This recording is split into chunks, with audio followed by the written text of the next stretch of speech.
Hello, everyone, and welcome to Up Close and Personal, our segment that we have. And it is wonderful today that we have a special guest, and her name is Andrea Collins. And she is a current client of mine. She's been working with me since March, and I am super excited to have her join me today. So thank you so much, Andrea, for taking time out of your schedule to share your testimony, to share your journey, and to share your process in all of this. So I really appreciate it. No, of course. Thank you. And I know many listeners can relate to her topic. Her focus and her topic is how Andrea finally jump-started her weight loss of 13 pounds while working a stressful job and traveling, despite struggling with having a weight loss plateau for over a year. And so what I say to you all is simply replace Andrea's name with your name, because this is very common. She's not alone, and we all feel like we're isolated. We feel like we're kind of going through these things on our own, but it is real. You get to a point and you just can't understand, why isn't the weight no longer coming off? Why did I get stuck? And so while we are going through this talk, I'll feel free to post any comments and any questions that you have throughout this conversation. And if it's anything that I'm not able to answer, then I will ask Andrea herself, and I will definitely get those answers for you. And I just want to give a little background on how Andrea and I met. And so we first connected at a workshop that I did presented at Orange Theory. And this was during the Orange Theory 8-week transformation challenge. And so I know those of you who are part of Orange Theory are very familiar with their 8-week challenge. And she is going to go into more detail with her journey with that challenge and her start weight, end weight, and just that whole process of going through that. But she approached me because she had shared that she had been experiencing a plateau, and how to balance exercise with eating, and how to make those choices in order to make everything work. So we knew from the exercise standpoint that things were, on point. And so now we just kind of had to figure out the struggle was what's going on the eating side. And so, and as many of us, we kind of get tired of trying to figure out, well, how do we put our meals together? How do we put our snacks together? How do we figure that out? And so that's kind of at the point that she was when we connected. And so we are going to talk more with Andrea herself, and she's going to share her weight loss journey, how she was able to juggle a stressful job and traveling. She celebrated a birthday. She had many family gatherings, and so it's all about living your life. We don't believe in diets, so we want to be able to live our lives and turn this into a lifestyle so you can enjoy life and still lose weight and not feel like you have to feel restricted. And so we will give the floor to Andrea and share with our viewers how, what line of work are you in and what you do for a living. Okay, thank you. So I'm a civil engineer. I work in transportation. I work in like a field in traffic and ITS, which is intelligent transportation systems. But a lot of my days, even though I could say it's an 8 to 5, a lot of my days end up being like 8 to 10 sometimes. In the past, it used to be till like midnight or even longer. So there was a bit of a struggle with like sleep and work and personal life and all of that. But I think with all of that, I kind of felt like I didn't really know how to balance the life portion of the work-life balance. Very common. Very common. You're not alone. You're not alone. And so we're gonna dive into that more. Tell us a bit about your weight loss journey. Like when did that start for you? It probably started about 5 to 6 years ago when I first moved to Orlando. I got a job in Orlando. I got here, and then I was living on my own and really just relying on, oh, now I have to do the grocery shopping. I have to do the cooking and the cleaning and everything. And I just didn't know, or I was relying on eating habits from back home. But I didn't, and then like being Hispanic, rice was always like a staple in meals. And I just felt like I was eating all the same things. But at the same time, because I had started living on my own, I stopped doing exercise because I couldn't find the time. And then I just wasn't happy with where things were going. And a coworker of mine had told me about like what he was trying. So I would try, what he was doing. And for a little bit it worked, but it really wasn't for me. It didn't work like well as a sustainable option. Mhm. Um, so about 3 years ago, I decided to try Orange Theory, which I was very worrisome about just because I knew how kind of strict it was with like the late fees and not really knowing how to balance my work schedule yet. But I think, finding that really helped kickstart my weight loss journey. And as mentioned, like in the intro, there was a point where I just kind of I had lost weight and then I just plateaued. And then at that point, I didn't really know what to do. Mhm. But I still kept doing the same things. So Mhm. it was definitely time to find a more permanent solution. Yeah. And what were some of the things that you tried in the past? Like, what were some diets that you may have tried and invested in to try to get the weight off? So I never really did like a named diet. Mhm. A lot of people do like Weight Watchers or Atkins. I never really wanted to invest in that.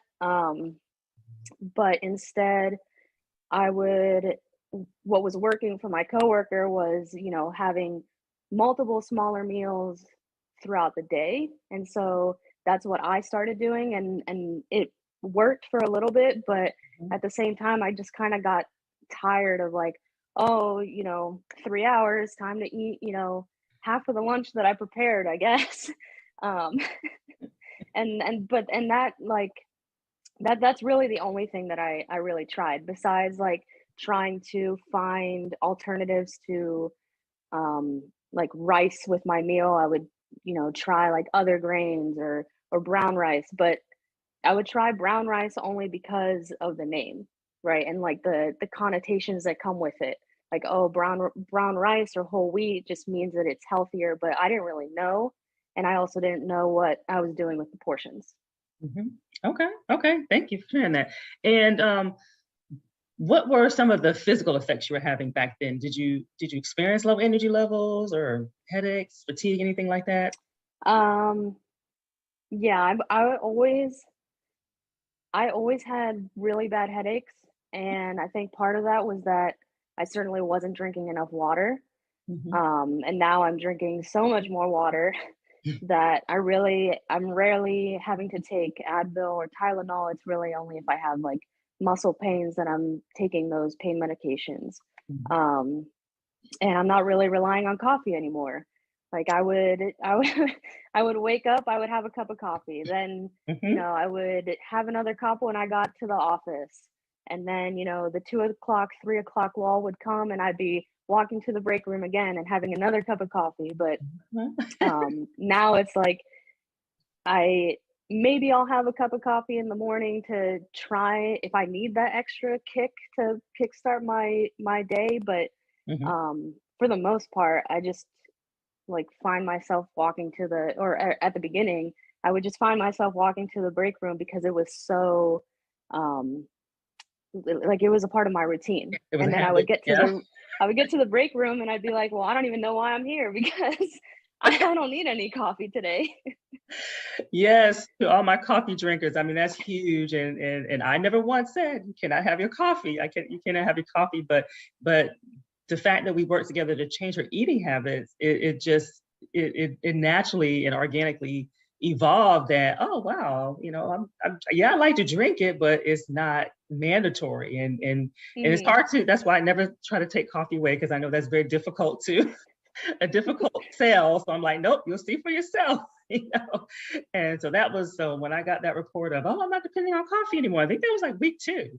So Mhm. it didn't take long at all.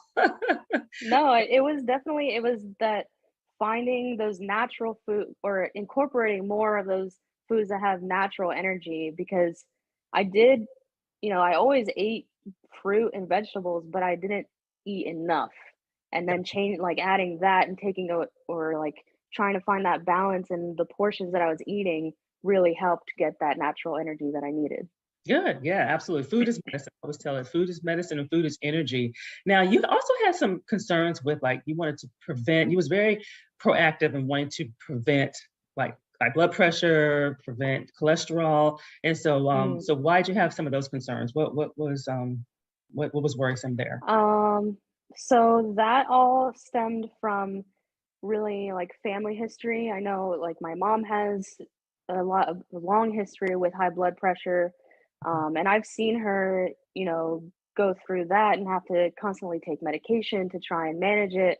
And that just really wasn't something that I wanted to have to deal with Mhm. as I get older. And in the past, I've also, done my regular labs with my doctor and everything. And occasionally, I would have like high cholesterol, so that's something that I've just been trying to Mhm. manage and figure out.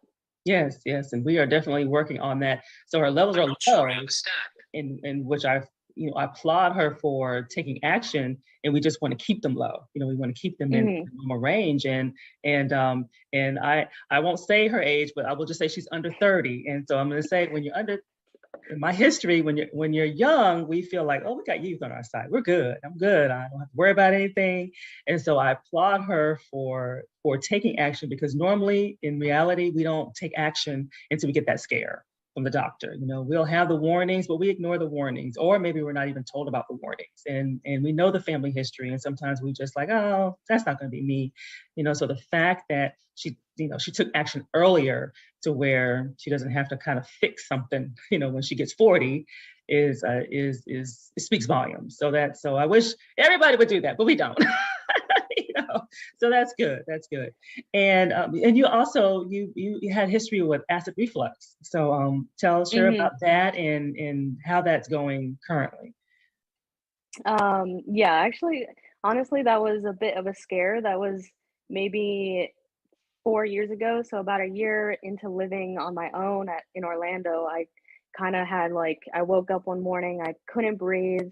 I Mm, was having a lot of pain, and I had absolutely no idea what to do. So, like any child, I called my mom and yeah. I asked her, what do I do? Do I go to my doctor? She, told me to get to the emergency room, which I did, and it turned out that you know in the past, because of all my headaches, I was taking a lot of Advil, and Mm, that, like, is what well, I guess, talking to my doctor, that was part of what was causing the issues, wow. and, the temporary fix was to switch from Advil to Tylenol, but still just relying on Tylenol wasn't a good thing, but, Yeah. I think over the time or, like, over this time that since then, I've really been a little more cautious, and I haven't had any issues with it again since. Good, good. Now, did you how soon or how many weeks would you say we were in to working together? Did it change, or did you start noticing any differences in your acid reflux? Um, well, I think really early on since we started working together, because part of the reason why I was taking all of that was because of dehydration, and I would get migraines. Okay. But really working on my hydration and making sure that I got in the amount of water that I needed helped Hmm. with the reliability of the medications. And then, Yeah, um, yeah. that's good. That's good. And let's go just shift to food now. Back to food. Hmm. So, what in the past, what's been your history or relationship with food? Like some people kind of may fear things or stress eat. What would you say? Would you consider yourself a stress eater? Oh, I definitely would consider myself a stress eater. Just because, like with work, I just didn't know when I would get stressed, if especially during the pandemic when I was working from home, if I Mm, would get stressed, then I would walk away from my desk and I'd, I'm 20 feet away from my fridge, so I'd go find something to snack on. Um, and I think that also has been a part of my life for a very long time, especially in college, because mhm, in college I would be up late working or studying, mhm. and that's just been a Yeah. part of my life for a very long time. Oh yes, yes, you're not alone. We all stress to eat. We all emotional eat, procrastinate eat. It's different levels, it's different forms of it, but we all tend to tie food to handle whatever stresses that are going on in our life. And so, how would you rate your or explain your relationship with carbs? So, will you ever want to restrict, cut back, to try to lose weight?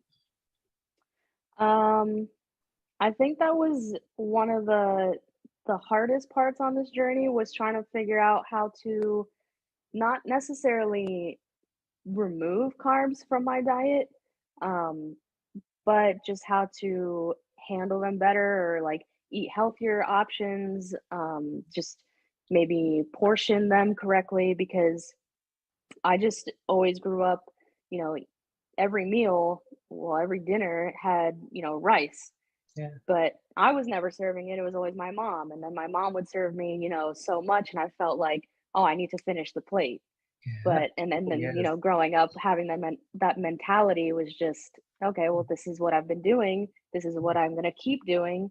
And then realizing that that was not good for me or not healthy. I needed to figure out new ways to still incorporate carbs and not be afraid of them, but Mhm. just balance them a little bit better. Yeah, yes, absolutely. And that is real because you have a lot of cultures where food is the center of it all. And it's disrespectful to say no or to say, oh, not right now, or not clean your plate, like you just said. Hmm. And you leave home, we leave the nest, and then we try to do things differently. We try to get healthier, and then we go back home because I've Yeah, and then experienced the this same too. food's there. You go back home and they're looking at you like, "That's all you're gonna eat? That's all you're gonna?" Wait a minute, that's not what you do. So it's really different. And they don't want to hear you trying to lose weight. They don't want to hear you trying to, they just want you to be you. So Hmm. so did you find that challenging going back home? I I think home for you did. is Miami, right? Yeah, home for me is Miami. And I did find it a little bit challenging, but when especially because, when my grandmother would want to, make us a meal, obviously she wants us to eat what she's making us, but it was really reassuring the last time I was there, I think was for Mother's Day, and Mhm. it was my grandmother that called out the fact that I have lost a lot of weight. And so that made me feel good because it wasn't just, you know, it wasn't just about like, here's my food, eat it, finish it. She was like, "Oh, you look really good." And I was like, "Well, there we go. Thank you." Stamp of approval. Yeah, because grandmothers tell the truth. I know mine did. Well, that's good. That's good. And how did you handle portions? Because I know that is a big deal. When you're home, you got the tools. You're in control. You can handle things differently. But when you're away, then you're kind of like mindful. You're on your own. You kind of got to guess. So how did you feel about that early in the game, and then fast forwarding? How do you feel about that? How do you feel like you've gotten any more comfortable with that? Well, honestly, I think one of the best things I did starting, this journey was investing in a weight, food, Yeah, the food scale. you know, a food scale, yeah, because that really helped me realize what the measurements were versus what's actually getting on my plate. And Mhm, I wasn't just guessing. mhm. And then, having that visual, because I am a visual learner. So being able to weigh it all out and see what it looks like, that definitely helped. Yeah, yeah, absolutely. And I think that first week was the aha moment. Is you Hmm. compare what you've been eating to what, oh, Right. this is a serving. Yeah. Some things are big, or some things are, oh, I wasn't eating enough. Yeah. But that's good. And the more you train your eye, I always share, you train your eyes at home, and then when you eat out, yeah, we're guessing, but at least you have a point of reference. So now you have a point of reference. Hmm. So when somebody is making your plate or something like that, you kind of know what it is, and how to adjust, and things like that. And maybe you got to adjust later in the day, stuff like that, when Hmm. you don't want to say no and offend anybody, and and stuff like that. That's good. Now, did you have did you have any history of feeling sluggish throughout the day, tired throughout the day, prior? And if so, did any of that change?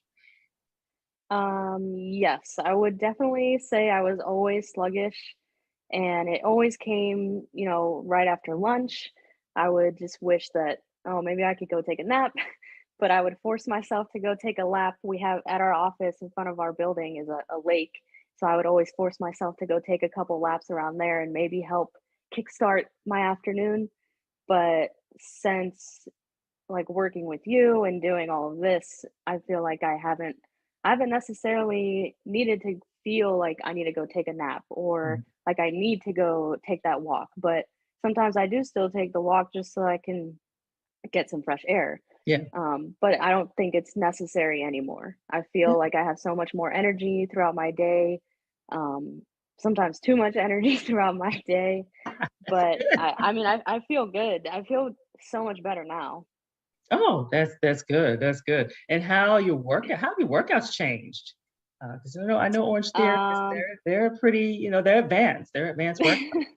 How has that changed? Yeah, I mean, I I started and I was maybe going like 2 to 3 days a week, and Mhm. now I honestly, if I could go every day, I would because I love it, Mhm. and I love the fact that it is a program because before when I would just work out on my own, I would just do the things that I know.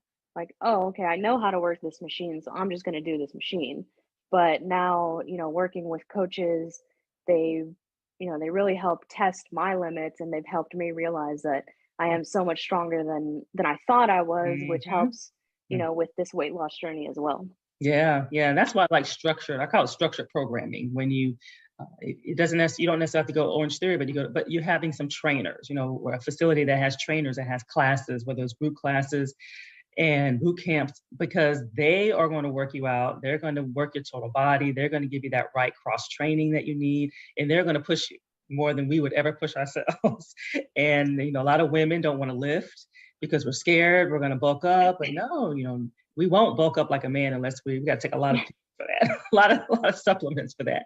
So that's good and then you watch yourself get stronger. So that's the beauty of it. So it's like food became the pre, the post, the all the different meals to sustain you throughout the day. And let's talk about traveling. You celebrate Mhm. birthday during this journey, and most people fear having to celebrate, Yeah, especially if I mean, yeah, I did basically like a week for my birthday, then I was gone for another 10 days, skiing, Mhm. and I was a little bit nervous, because the birthday was right at the beginning, right Yeah. where I didn't really know anything. I kinda knew we had talked about portion sizes, and so I kinda went in with a little bit like, maybe I can figure it out and balance it over the vacation," but um, definitely that next trip, I wasn't afraid to go into that trip knowing that, yeah, I do understand it a little bit more now, and I know how to figure out, or understand a menu a little bit better. Mhm. Pick out what I should be ordering, Mhm. and it's harder when you're constantly going to restaurants. The only thing that I could really control was the breakfast back at the hotel Mhm. that I was making in the room. But I didn't, and I didn't fully like control myself. Obviously, I was on vacation, and especially when I was on my birthday, like we did have cake, and they Yeah. would bring us desserts and stuff, Yes. and so I wasn't Yes. afraid to continue to do that because I also knew that I was still doing a lot of physical activity during the day, and I Mhm. felt like I tried to give myself that mentality of, you Mhm. know, balance. Yeah. I am doing so many activities throughout the day. I need a little bit of energy, but I can also enjoy myself, Mhm. um, Yeah. and enjoy my birthday. Yeah, and she made a lot of good points. You were very early in this stage, and I didn't tell her much. I was just like, I want you to enjoy yourself. I want you to be mindful. I want you to take what you know at this point and go with it. So I didn't tell her, don't do this, don't do that, don't eat this, because just the fact that you thought about it was huge, because in the past you wouldn't Mhm. have thought about it. You would have just went, had a good time, ate, whatever. And but the fact you thought about it, and she actually came back, she was stable. She didn't gain anything. She was pretty much stable, which is the goal. I tell people that's the goal, because whatever your weight loss calories are, if you maintain, you eat more than that. So she enjoyed, and but she did not overdo it and just lose it, and she did exactly what she was supposed to do. And I didn't want her stressing. I didn't want her doing any of that stuff. And that was the goal. But of course, as you go through the process, you get more and more comfortable. But just the fact that you even thought about, what am I going to eat? What am I going to, you're just mindful, but you didn't stop, Mhm. which was what the goal was. So that was good. And so going back to, how we connected, a lot of people feel like they can do this on their own. We try. I tried. I remember when I had my journey with blood pressure, I'm Googling, and well, back then it was the World Wide Web. So I did my internet search and and trying to figure out, well, what do I do? What do I do to lose this weight? What do I do to lower my blood pressure? So we all do it. And I failed on my own. I had to get help to get on my own. So what prompted you to finally do it? You saw the workshop, but not everybody, moves forward and wants to try to work one-on-one. But what prompted you to do it? Honestly, I feel like I was a little bit frustrated. Okay. I was, in that year of just a lull and, where at the beginning I felt like, or, to the beginning of that year, I felt like I was going so well. And then that lull happened and I was just like, well, I'm tired of not really knowing what to do anymore. And going to that workshop, I just felt like, maybe this is what I need to do. Maybe what I've needed is a nutritionist because I feel like I've got the exercise part down and I've got people, helping me there, Mm-hmm. but Mm-hmm. I don't really know how to understand what my body needs and how to balance that and eat the right things for my body and for what I'm doing in my life. Mm-hmm. Mm-hmm. Absolutely, absolutely. And that's good. We try. Do your due diligence. I always say, do your due diligence. Try it on your own. And I generally say, if it's been about 6 months, 6 to 8 months, and you're like you said, frustrated, that definitely reach out. Definitely reach out, because she's was very preventative, but you have many that are trying to figure out, well, how do I reverse my prediabetes? How do I reverse my blood pressure, or get it in control? So we don't want to go too long with those issues going on. And how did you, most of us as women, we try to lose weight, we have that all or nothing kind of mindset. Like, if we don't get this perfect, if we are not all in, if we slip, we kind of get a little razzled. We kind of want to say, oh, well, I might just eat everything because I messed up. So was that difficult? Did you find that difficult to manage that, or did you have a challenge with that all or nothing kind of mindset? Um, I knew going in that if I was gonna obviously if I was gonna pay for the program, I wanted to do it. I wanted to participate, and I knew that there was possibly I could take some of this information that I learned and maybe, push it to like my family. Absolutely. Because especially like with my mom who has high blood pressure, it's not at this point, it's not preventative, but at least I can maybe help her control it or Hmm. a little Hmm. bit better. And I don't know, maybe she'll never be able to get off that blood pressure medication, but at least I can, help her out as much as I can. And that I think that's part of that motivation too. Yeah, absolutely, absolutely. And that's the thing. It does spill over. It does spill over to your family. Maybe a point where her meds can lower. Mhm. Sometimes it just kind of depends on the person with blood pressure, because that's kind of where I'm at. I'm on a low dose, but I can't just completely get off of it. But I still got to watch what I eat. I still got to exercise, and maybe for her, that's what it is. She can at least lower the meds, which is always a good thing, because you don't want to take three and Mhm. four meds to manage one thing, and you don't want to create other stuff. So, but that's a very good point, that it does spill over, and then people are going to wonder. They're going to see you're still eating regular food. They're still going to see you're eating your rice. and stuff like that. And that's the testimony. Because I remember when we first talked, he was like, you want to help people. You want to be able Mm, to share the good news. And one thing I haven't shared is that you've lost 13 pounds, and it's about a 3-month period of time. mhm, And the beauty of that is it's she lived her life. A lot of times people want to see, oh, I want to lose 13 pounds in a month. But you got to be realistic. She was not in a bubble. She had to deal with stresses at her job and things of that nature. She traveled to New York, to Miami. She was all over the place. So you want to be able to have that balance, that lifestyle balance. And let's talk about sleep. I think that was probably one of our biggest challenges in yeah, the beginning, because she was like, no way, I can't get 7 hours of sleep. I can't stop working early. yeah. It was, yeah, I think the sleep was definitely the hardest part because I always felt like, you know, I was already working till like midnight and then I'm waking up at, 6 o'clock in the morning. And there, I just felt like the stress of work was always lurking. Mhm. I needed to meet a deadline or I needed to, they're expecting me to finish this or that. But I think just figuring out a new schedule and um like obviously talking to my superiors and trying to figure out that like, hey, I do need to prioritize my work life schedule if you want me to be here long term. um Good, good. and really I was always afraid to have that conversation, but Mhm. luckily I do work with a staff that's very understanding. And now Yeah.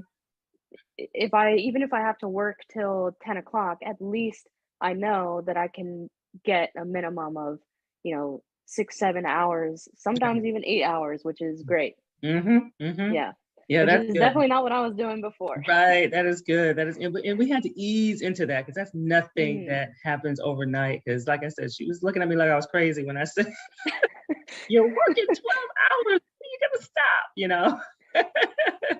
But I understand you have the demands. You have the demands of the job, but it's almost like she set a precedent. So you shared something I didn't know. I didn't know you had that conversation with Hmm. your boss about that work-life balance, and it's so important. But unfortunately, our culture just doesn't support that. I mean, that's one of the biggest stressors, and that triggers weight and stress eating is our job. And yeah, we need it. Got to pay bills, of course, but we also, got to have self care too. So I applaud you for that. I didn't know that. So that's good. That is awesome. And so let's see, what's changed? What would you say has changed? Like, what's different now for you? Like, as far as how you feel and confidence, what's changed for you? um well, I mean, beside obviously like the natural things that have come with it, like more energy, which is something that I really wanted to work on. And um and just understanding, what I'm eating and how to read labels, that has helped, me just feel a little bit better. And the fact that I do have, family members and coworkers that are noticing change, it, that obviously that adds to it as well. Mhm. Mhm. Absolutely, absolutely. It does make a difference when we don't always notice it, our own weight loss. And so when you was losing weight, you probably felt like, I don't see anything, and nothing's, but other people will see it before we Hmm. see it.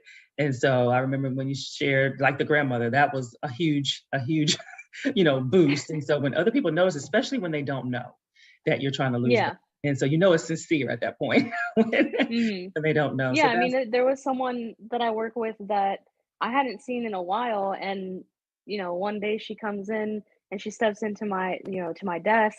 And she was like, you look like you've lost a lot of weight. And, that was a confidence boost that yeah. I, was missing. That was like the first compliment that I had received on this during this time. Awesome, awesome, awesome. Are there some clothes you're getting back into, or are you just shopping now? Oh, I definitely need to buy some new pants. I I also have a belt that I think the belt at this point is just decoration because I can't there's not a hole, that I can actually use. That's a good problem. Yay! So, and for those listening in, or whether you're listening to the replay or you're listening live, definitely post your questions, post your comments. And I just wanted to ask Andrea one more question: like, what were your top three things that you say we did together that you found most helpful? Um, Mm. the visualization of being able to take what was in the book of, portion sizes and me actually like seeing it in real life, that really helped me. Going through how to understand and read a label and how labels have evolved, over time, that has really helped me as well. Um, and I felt like at the beginning I got really caught up in the, oh, you have to have this many portions of vegetables and fruits and dairy and this and that. But in the end, it was really just about trying to figure out and understand Mhm. how that all comes together and works together Yeah. throughout my day and provides me the right amount of, Mhm. you know, calories that I need throughout the day. And that has really helped me. Yeah, yeah, yeah. And you were great. It was just like because you wanted it. You can tell when you want Hmm. it, then it makes the dots connect a little easier. And then now you realize it's a lot of flexibility. In the beginning, the Hmm. structure just because it's new, and I want you to kind of understand things. But then you realize when you're in settings where you're not in control, you may not always get it all in.